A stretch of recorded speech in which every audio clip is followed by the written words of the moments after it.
When charging an EV at home, there are two main methods of doing so. One is to use a portable cable, often called a granny cable, and the other is to use a dedicated charge point. One of those options is safer than the other. I want you to understand the reason why, so that you are better informed in your decision making as to which you use.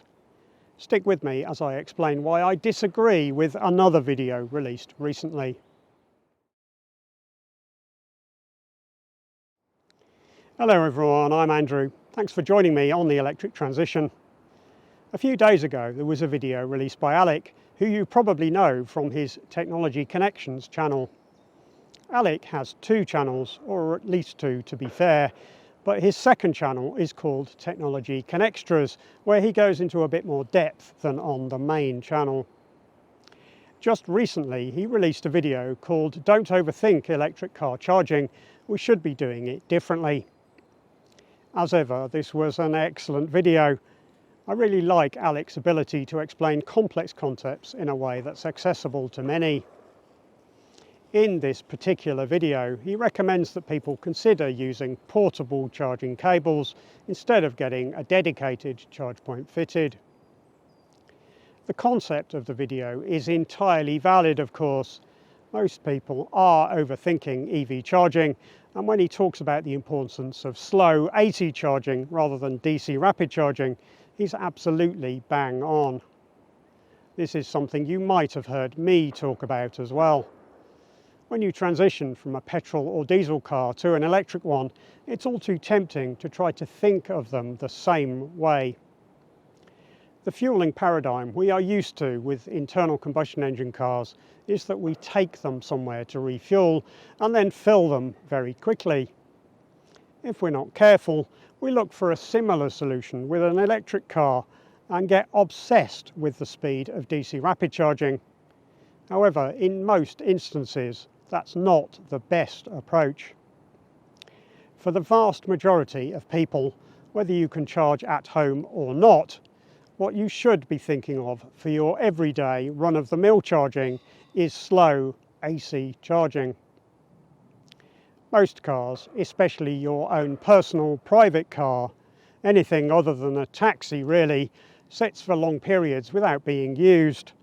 And all that time it can and should be charging. DC rapid chargers are insanely expensive to buy, £40,000 or so for a 150 kilowatt unit. What's more, they need very large, expensive grid connections, which electricity suppliers will charge a pretty penny for. For those two reasons, they will always be expensive to use.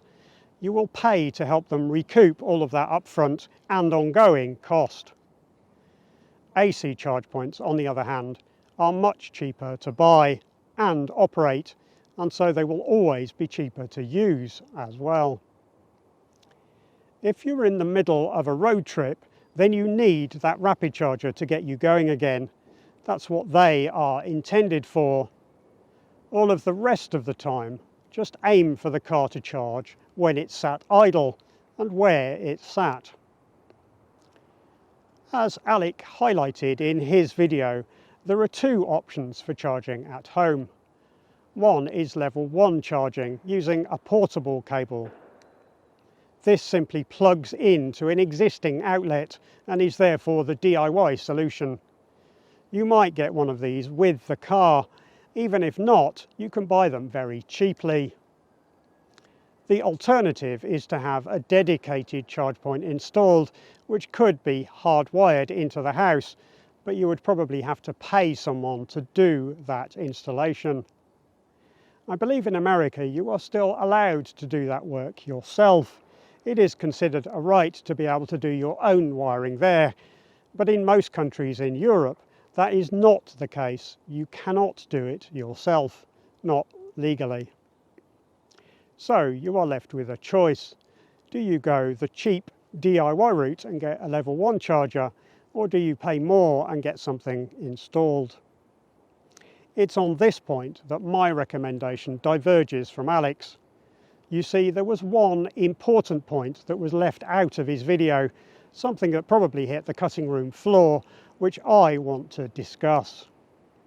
I won't hold you in suspense though. It's simply that the portable cable is less safe for an important electrical reason.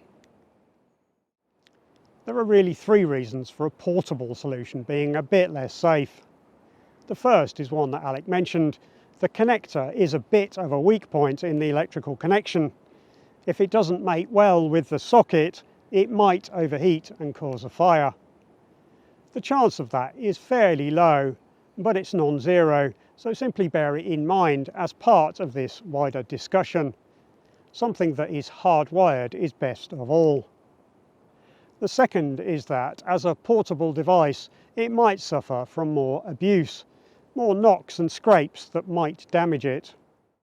We don't want damage to the cable or the intermediary box to affect its safety, and so you should keep an eye on the cable to check for nicks in the insulation, like this one on a vacuum cleaner I saw, and discard it if it's been in any way damaged.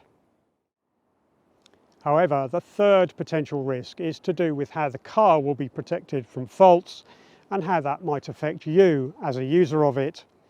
This comes about because of how your house is wired. Okay, so at this point I need to issue a geek alert. In the next chapter I'm going to explain why this is a problem, and you might not be interested in that. I'm going to get fairly technical about the problem, so if you don't want to know the gory details, then use the chapter markers in the video to skip ahead at this point. For those of a technical nature, strap in. The electrical feed to your house is wired in one of a couple of different ways. That's what I'm going to discuss a bit in this section. Before I do so, it's important to note that wiring in North America is different to most other places. Alec did a separate great video on that difference, which I'll link to from the description. But that difference results in there being an extra wire in each feed to a house in that region. Therefore, when I talk about the UK and a number of wires in the incoming feed, you should add one for North America. Right, when the electrical feed arrives at your home, there are a couple of different ways of doing the earth. That's the safety connection we use to make items in your home safe to touch. The system of earthing in use determines the number of wires that reach you. With some systems you get 3 wires. In North America that's 4, remember. In others you only get 2 wires, and that would be 3 wires in North America. That's because the protective earth you need can be provided for you as part of the electricity supply, or it can be created more locally. One wiring system, called TT, delegates the responsibility for the earth to you as the homeowner. In a TT system, you must have an earth rod at your home, disappearing into the ground on your property, to which the outer shell of all your metal appliances will ultimately connect. The TT system is not particularly popular. That's because the resistance of the earth path is often quite high, and that leads to low current flow in a fault condition, which stops some of your protection equipment from firing and protecting you. Therefore, what is much more common is for your house to use either of the systems called TNS or TNCS. With TNS, the supply includes a separate earth connection, which is what the S in the supply stands for, or at least the French equivalent of separate anyway. Here is a photo of my incoming electrical connection, which appears to use the TNS system. Here we can see that my earth connection comes from a clamp on the outer metal sheath of the incoming cable. That means I have an earth that goes all the way back to the local substation, which the DNO has provided for me. This type of earth should provide a very low resistance, and any fault in my house should trip one of the circuit breakers, disconnecting that circuit. TNS requires more metal to be installed for that extra conductor. That outer sheath on the cable costs money after all. What's more, that conductor could suffer corrosion and the earth to the house become compromised over time. The TNCS system, on the other hand, makes do with one less conductor. Instead of having a live, neutral and earth run to each house, TNCS instead just uses two conductors, live and neutral. The neutral conductor is bonded to Earth at multiple places in the UK, which is why we refer to this as using protective multiple earth, or PME.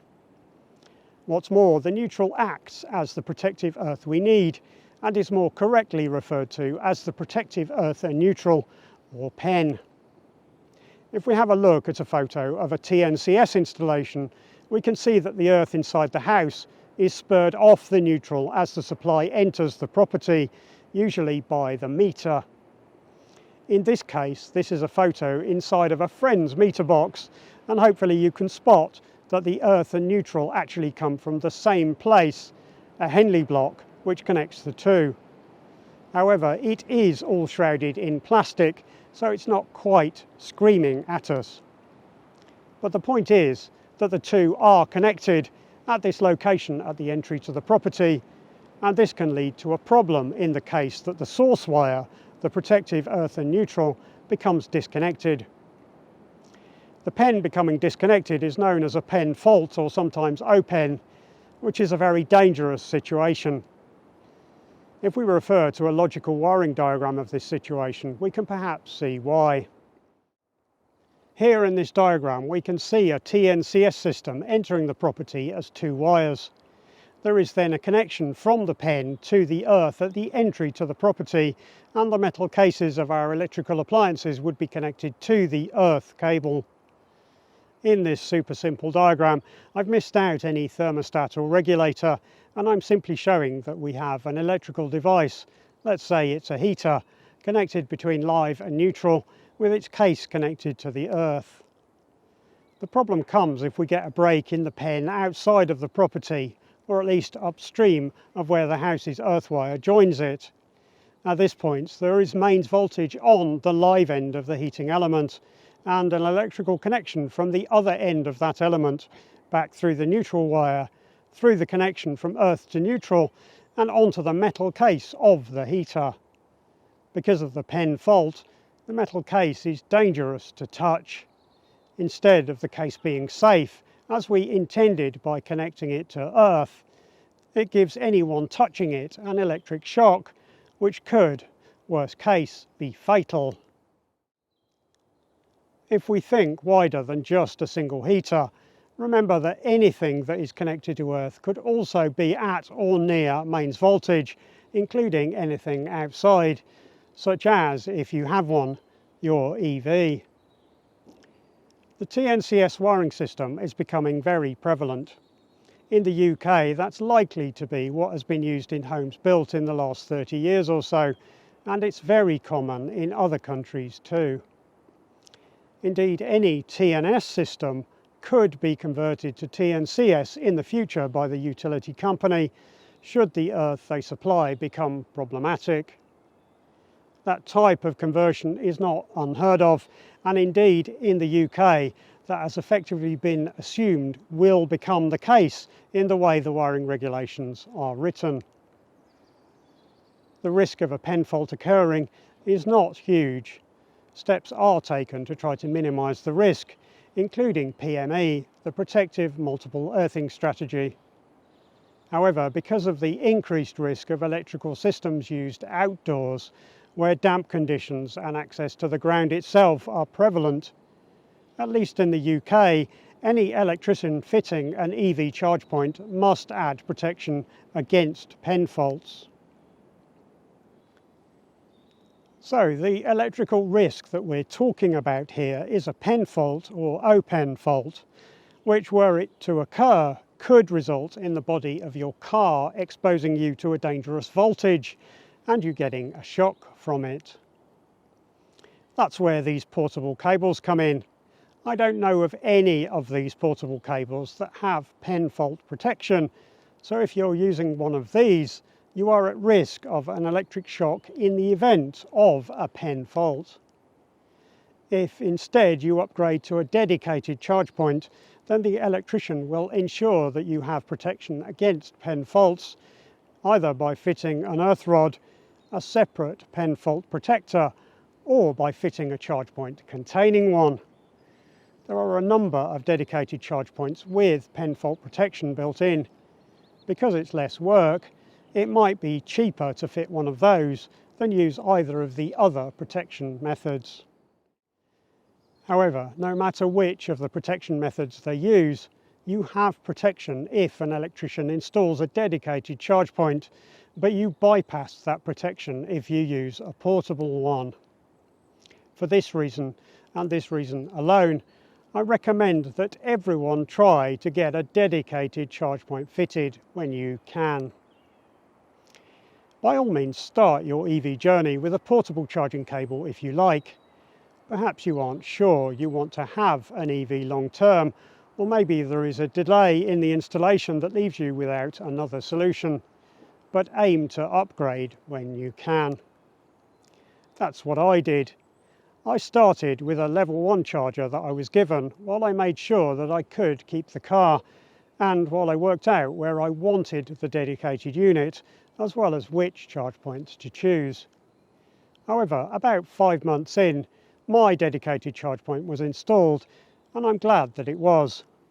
Not only is it safer, but it's also much more convenient for me than the level 1 charger was.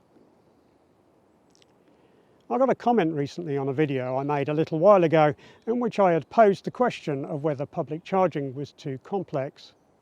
In that comment, the viewer pointed out that their partner hit a problem when public charging. They use timers in the car to determine when to charge, as well as when to precondition the cabin. EVs often have many features available, and they include the ability to schedule charging, as well as set charging level limits. Those are all great for the daily grind. Your car does what you want on a day-to-day basis, all automatically. The downside is what happens when you step outside of the daily grind. If you rarely public charge, you aren't used to exercising that muscle, then you want it to go smoothly. However, that's when the automation can trip you up. If you've set those timers or limits in the car, then they might affect your public charging experience, because your car might not charge when you plug it in as you might expect, and that could lead to some anxiety. That's why, if you can, doing the automation without using the car's features can be handy, and that is possible if you get your home charge point to do that instead. I have an Ohme Home Pro which offers the automation features I use. In my setup, I delegate the charge scheduling to my charge point, which does so in combination with my energy supplier. All I need do is use the Ohme app, or the Octopus Energy app for that matter, to specify what state of charge I want in the car and at what time I want it ready by, and the charge point does the rest. I don't care when the charging happens, I don't even think about that. I simply specify the desired outcome and let the charge point get on with making that happen. As it happens, that results in me getting cheap charging. It happens when Octopus give me electricity for the least money, but it also benefits me when I public charge. That's because the car is simply set to charge whenever it gets power. In the Renault Zoe, this is called the immediate charging mode, or instant charging. No matter whether I am at home or elsewhere, there are no settings in the car that might stop charging from happening. That's just a nice added benefit of having an intelligent home charge point, a dedicated charge point, which I had professionally installed. At the same time, the wiring got the benefit of a trained pair of eyes on it as the installation happened. I won't go into more detail on my setup here, as that's all covered in a separate video. I'll link to that video from the end screen, as well as from the description, in case that's of interest. Also in the description are my referral codes for both Octopus Energy and Octopus Electroverse, in case you want to use either of those. We both get a small amount of credit for using either of those. Check that out if that's of interest.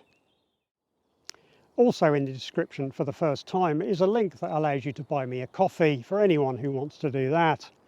Don't worry, I won't be banging on about that endlessly, but the link is there if you'd like to support me, which would be very gratefully received.